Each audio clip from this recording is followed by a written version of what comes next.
So this is going to be a quick review of the Subminimal digital dosing cup.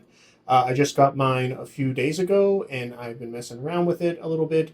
And there are some points that I want to touch on just for anybody that is also interested in this device. If you're interested in it regardless, I think that you should go ahead and go on the website and read reviews about it. And if you want to go ahead and purchase it, I like supporting that website. I like supporting the designer. As you can see, I have the Flick WDT tool here.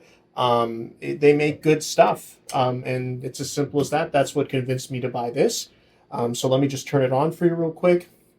Here we are. Subminimal pops up. We have a 0, 0.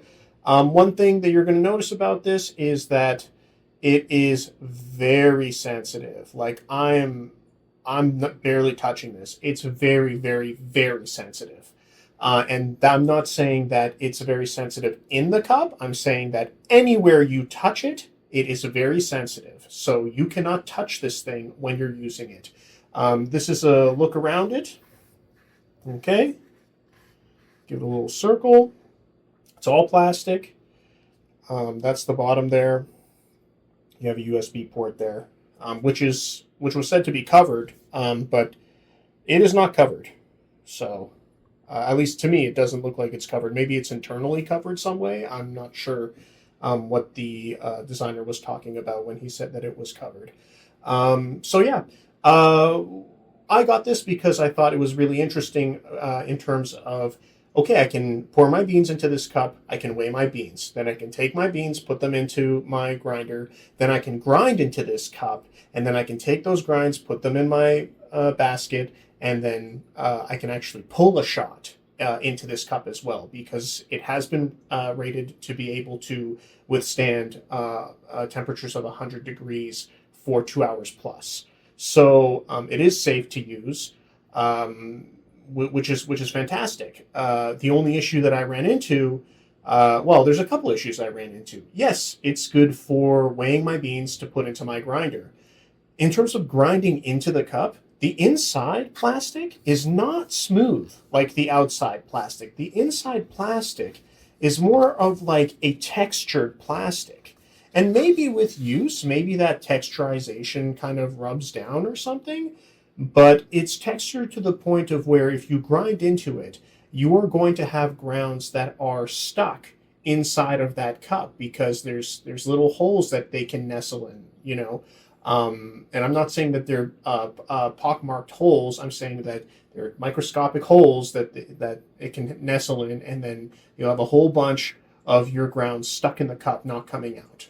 So that's an issue because that's one of the reasons I purchased this for. In terms of pulling a shot into it, well, let's look at my Pico Presso on the Wakako stand. Here you go. I'm going to turn this on. Okay, there we go. Okay, there is no way you can see that reading. So unless you're using this without a stand, there's no way that you can read what the weight is of the shot that you're pulling. Now, I also have the lever presso, and here you are with the exact same problem. Yes, you can see it in the video because I'm holding the camera much lower than where my eyes are. But if I hold it up to where my eyes are, you cannot see anything there. There's no, you know, if you're using a flat scale, you can see everything. This way, you cannot see anything. So in terms of pouring a shot into this, maybe if you have a specific use case where there's not something that's blocking your view, like the thing that you are pulling a shot with isn't blocking your view, then you're good. For me, I'm not good. So 2 out of the 3 reasons that I purchased this for, I can't use it for those reasons. The button is capacitive touch that's on the front. I find it to be a little finicky. Yes, water does turn it on its own for some reason. I'm not sure why that happens. I don't think the designer is sure why that happens. It just happens. I like the auto shut off. I like the way it looks. I like the design. But, you know, it's really an $80 scale for putting my beans into my grinder. It's unnecessary. And I do support this company. It seems like it's a small company. I like the products that they make. This just ain't it for me.